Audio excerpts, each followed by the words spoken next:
¿Cuál era tu idea del taller?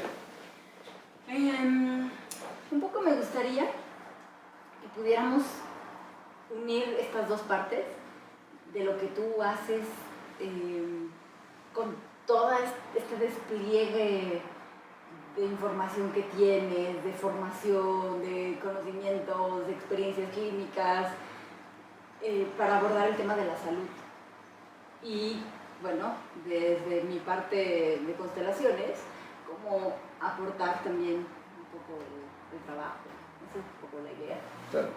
Esto es muy viable porque la visión que hay que tener es que la enfermedad es un producto sistémico.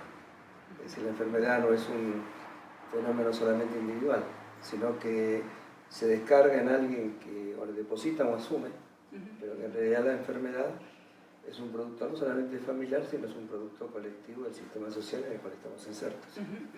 De tal manera que en ese sentido habría que decir que nadie se cura en una sociedad enferma. Que entender los mecanismos sistémicos que producen el enfermar es muy importante, porque eso nos permitiría entender y tener herramientas para generar una cura. Y el punto crucial es doble. Por un lado, que la familia es el ordenador, el punto medio entre la sociedad y la persona, y por otra parte, lo que nos enferma y lo que nos sana, por lo tanto, son los vínculos. Exactamente, exacto. Entonces, la enfermedad es una manifestación de vínculos desquiciados. Entonces, en la medida en que los vínculos no se pueden corregir o transmutar, la enfermedad permanece como un testimonio de ese desquiciamiento vincular. Exactamente. Y uniendo todo eso que dices, me encantaría que pudiéramos ver como el contexto personal en el que la enfermedad se ha desarrollado y cómo ha habido otros contextos adversos a nivel transgeneracional que perpetúan la enfermedad. O sea, estos contextos, como llamabas, la sociedad enferma, pues es lo que ha perpetuado, tanto en lo bueno como en lo malo, que la vida siga, pero que si podemos mirar el entorno adverso en el que vive la persona que se acerca a sanar, creo que desde ahí podemos acompañarla a mirar cuál es la relación que más la desquicia o la altera o no le permite desplegar su fuerza, su individualidad, porque al final de cuentas somos individuos insertos en un sistema y el sistema pues, siempre va a querer vivir con sus leyes, sus programas, sus reglas, pero hoy lo que más me gustaría es acompañar a las personas hacia su autonomía. Claro, y eso es muy importante porque realmente toda esta revolución de pensamiento que viene del siglo pasado en torno a concebir la enfermedad como un producto social, cultural, sistémico, a veces se olvida de una cosa muy importante, que así como la sociedad o la familia tienen fuerzas enfermantes, también tienen fuerzas reparadoras. Entonces a veces lo que tenemos que hacer es cambiar la actitud en las personas para que puedan convocar esas fuerzas. Y para eso hay que modificar las lealtades a ciertos patrones vinculares que no están a siempre estar repitiendo la misma historia, convocar lo negativo, convocar lo perverso, convocar lo enfermo. Entonces, en la medida en que pudiéramos identificar ese contexto personal que está pesando sobre la persona, impidiéndole salir de la casa de la enfermedad, la persona podría hacer ese acto de convocar esas fuerzas sanadoras de la sociedad, de la familia y también las que están dentro de su. Exactamente, exactamente. Y para eso creo que habría también otro punto de conexión que sería que, por un lado, los terapeutas en general, ¿no? Deberíamos aprender a que las personas desarrollen un lenguaje apreciativo de su historia, de su vida, de su familia, de su sociedad, que eso les permita resignificar su pasado. En la medida que resignificamos el pasado podemos escribir el presente de otro modo, diseñar un futuro distinto. Y que esas dos operaciones de alguna manera convergen, desde la mirada que hago, convergen en los rituales sistémicos del trabajo familiar y vincular. Es decir, digamos, esa escena es como un ritual que permite, por un lado, volver a conectar a la persona con su fuerza más profunda, con su ser, con su alma, y al mismo tiempo es un acto simbólico efectivo que le permite romper con esos patrones. Exacto, exacto. Hoy estoy más en la parte de las experiencias emocionalmente reparadoras, porque es verdad que podemos pasarnos toda una vida tratando de reprocesar las memorias terribles que hemos tenido, pero necesitamos poder mirar la contraparte que nos mantiene aquí, como cuáles son nuestros sueños, cuáles son nuestros anhelos, nuestras pasiones, dónde está nuestra fuerza.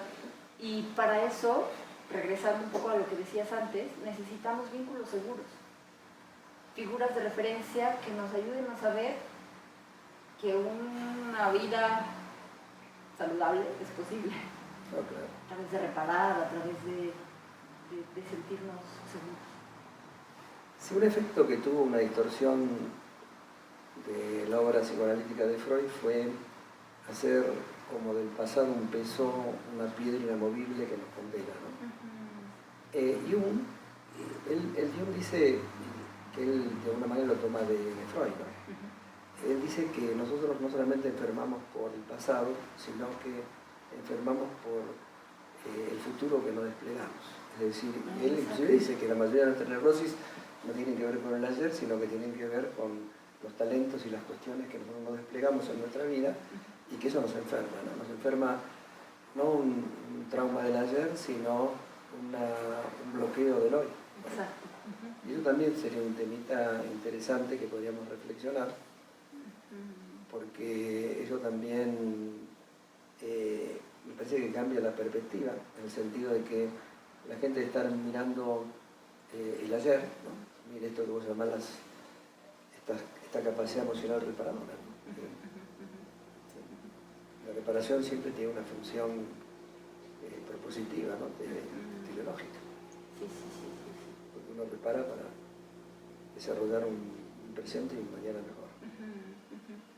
Entonces, Eduardo, ¿cómo podríamos, porque bueno, este sería un buen inicio, como mirar los contextos, mirar los síntomas, nos daría muchas pistas. ¿Cómo podríamos Articularlo. Mira, me parece que podríamos partir del hecho de unir esta visión que tú tienes de estos vínculos seguros y no seguros primarios, ¿no? Hacer esa relación con los tres patrones básicos de disintonía, contacto y diferenciación que con fracaso generan las tres grandes estructuras patológicas del enfermar, tanto psíquicas como físicas, ¿no? Que son el espectro disociativo, el espectro bipolar y el espectro simbiótico, ¿no? Que nos permite unir tanto lo afectivo como lo corporal en una misma manifestación, ¿no? Hablar de los miedos y las historias genealógicas que pueden causar cada uno de este tema, hablar de los recursos que esas huellas, en tanto podríamos pensar que los traumas son propuestas del alma para desarrollar un trabajo, y podríamos estudiar los contextos que generan esos sufrimientos particulares, ¿no? Por ejemplo, el caso del espectro bipolar, además de la bipolaridad, depresión, manía, adicciones, relaciones tormentosas, es decir, las distintas facetas que tiene cada espectro, y también mostrar los recursos que están escondidos en cada una de estas manifestaciones, y que en la medida que nosotros podamos apelar a esos recursos, rompiendo esas cadenas, lealtades que nos atan a no desplegarlas, podría ser un esquema posible, ¿no? Y podríamos centrarnos un poco en alguna de estos, por ejemplo la bipolaridad, ¿no? Con toda la importancia que tiene en la actualidad sobre el espectro bipolar, enmarcado dentro de este cuadro general, ¿no? De estudiar digamos, las manifestaciones del espectro disociativo, del espectro simpático y del espectro bipolar, pero como fenómenos humanos, no como fenómenos patológicos. Exacto. Que pueden tornarse desdichados, pero que no lo son necesariamente. Escuchándote, lo que se me ocurre es que podemos, visto que abordaríamos los tipos de apego, podemos revisar las necesidades emocionales primarias, las más básicas, no satisfechas, y desde ahí ya viene toda esta parte que dices sobre el espectro disociativo, bipolar, simbiótico, porque nos puede dar mucha información el hecho de que la necesidad primaria, por ejemplo, de conexión y aceptación no se haya cumplido. Eso, bueno, es parte de, da como resultado estos tipos de espectros. No, claro. Sí. Todo, digamos, el pensamiento sobre la salud de avanzada, por llamarlo de alguna manera, además de pensar la salud como sistema, la enfermedad como sistema, el segundo sistema, piensa mucho en el tema de la naturaleza de los vínculos que te llevaron a o que te sacan de, ¿no? En tanto y en cuanto los vínculos que nosotros tenemos hoy día, un vínculo histérico, un vínculo fóbico, cualquier tipo de vínculo neurótico o algo más que neurótico, es en realidad un mecanismo de adaptación que intenta compensar esa carencia o esa herida inicial de nuestra vida, ¿no? Entonces, en vez de darle al padecimiento un valor negativo, habría que mirarlo como un recurso posible dentro de esa estructura que la persona tiene, ¿no? Y dentro de la familia en donde esa persona surgió, porque de alguna manera es en ese ámbito donde este vínculo se aprendió, se desarrolla, ¿no? Entonces, pensando el vínculo histérico, el vínculo fóbico, o el vínculo obsesivo, el vínculo depresivo, los distintos vínculos ya en el marco de, digamos, lo que es lo psicopatológico, la enfermedad, como la única alternativa posible, ¿no? Es decir, como una búsqueda fallida de adaptación, pero que fue la única que pudo hacer, pero que otras es posible, ¿no? Entonces, me parece que sería interesante para, por un lado, desistematizar, sacar el estigma a estos comportamientos, entender que la etiqueta es simplemente una descripción que no corresponde a la realidad, sino que responde a una ciencia. Pero que esa etiqueta, cuando decimos histérico, fóbico, obsesivo, nos habla de un patrón vincular. Exacto. Y si podríamos intervenir sobre el patrón vincular, el paciente podría salir de esa adaptación y tener otra mejora. Exacto, porque ahí es donde pienso que pueden ir las intervenciones hacia cubrir la necesidad, la más básica, la primaria, que serían estas experiencias emocionalmente reparadoras. Cuando la gente puede identificar de estas 5 necesidades emocionales básicas cuál no está siendo satisfecha, cuál no está siendo cubierta, es que podemos identificar a través de todo esto que me dices, ¿no? Histeria, fobia. Aquí podemos ver, ok, este es el síntoma, pero ¿de qué nos está hablando esto? ¿Qué necesidad no está satisfecha? ¿Qué tipo de vínculo es el que vivió esta persona? Y desde qué postura nosotros, como facilitadores, podemos, en el mejor de los casos, proveerle o direccionarlo hacia que viva la experiencia que no tuvo. Tal cual. Así es, ¿no? Así es. Y tal vez también podríamos por ahí bucear en el hecho de que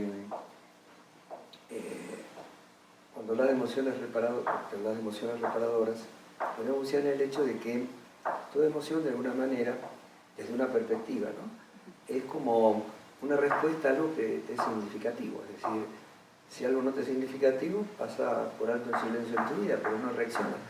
Y que aún en esas respuestas que parecerían respuestas ineficaces, hasta irracionales, ¿no?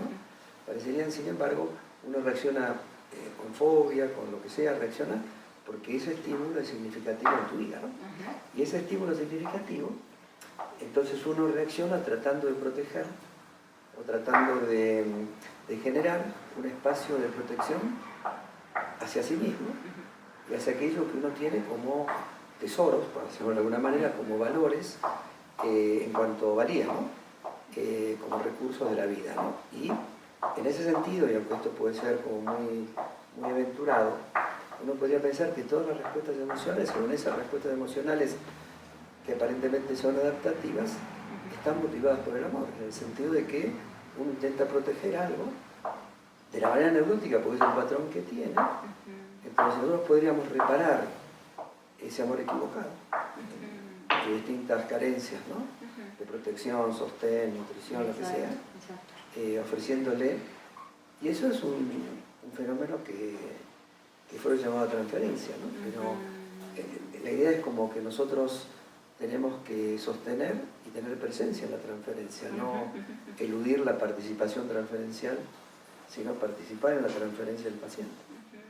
En su beneficio. En su beneficio, claro. Sí. En su beneficio, ¿no? No actuar, pero sí no tratar la transferencia como un fenómeno loco, sino que el paciente me pone en ciertos lugares porque yo tengo algo que le puede dar para reparar sus emociones heridas. Exactamente. Sí. Eso sería interesante. Wow. 3 días creo que nos alcanzan para... Sí. ¿No? Bueno, sí nos alcanzan, pero sí son interesantes. Bueno, por lo menos para explorar. Sí. Para proponer movimientos tal vez, a través de Claro. constelaciones, a través de otro tipo de experiencias que también podamos compartir. Sí, claro. Sí. Tal vez algún trabajo corporal que podamos hacer. Está bien. Yo creo que por ahí, trabajo corporal, algún trabajo ritual. Sí. Porque me gusta insistir mucho en el hecho de que los mitos son como posibilidades de exploración que tiene la conciencia sobre nuestra sombra. Yo que sé, el mito familiar que yo tengo de mi abuela, de mi abuelo, de lo que sea, es una manera de explorar las oscuridades de él, ¿no? Y por otro lado, entender que los ritos son esos actos que permiten conectar la personalidad con el alma. Entonces, me parece que si nosotros podemos incluir estas dos vertientes, se podría generar una eficacia simbólica importante en el grupo, ¿no? Me gusta mucho la definición de ritual, de rito en sánscrito, bueno, que se supone que significa como el orden del universo, ¿no? Que es el universo personal en todo caso, ¿no? Lo reordena. Que le da sentido, dirección, identidad. Sí. ¿Sabes que estuve releyendo a Frankenstein? A ver, Sí, porque Frankenstein es un libro de cartas, de epístolas. Eso lo que vemos en las películas, no tiene nada que ver, escrito por una mujer fantástica, ¿no? Que es como la creadora, vamos a decir de alguna manera, de la ciencia ficción, ¿no? Entonces Mary Shelley. Y es interesante descubrir, ¿no? Que yo lo tenía como olvidado, descubrir que el que se hace las preguntas existenciales sustanciosas, ¿no? Es Frankenstein, no es el doctor Frankenstein, sino es el monstruo que él crea, ¿no? Entonces esta cosa une lo fracturado, une lo roto, y de este sentimiento de estoy roto pero unido de mis roturas, puedo hacerme preguntas fundamentales de la vida, ¿no? ¿Por qué tanto dolor? ¿Por qué estoy haciendo en este mundo? Es interesante, ¿no? Ver que cuando uno reconoce su fragmentación, ¿no? Reconoce el desorden, por eso lo traje, ¿no? Puede empezar a establecer un orden, ¿no? Y los rituales hacen eso, ¿no? Es decir, conectar lo desconectado, estructurar lo fragmentado, ¿no? Poner un orden en el caos, ¿no? Me gusta esa idea. Sí. Puede ser algún ritualito que... Claro, entonces la gente puede encontrar en este taller tanto todo el despliegue de la parte teórica, que fundamenta todo, la salud, la enfermedad, los sistemas, el individuo, etc. Puede encontrar también la parte de trabajo corporal, la parte de constelaciones y la parte de rituales.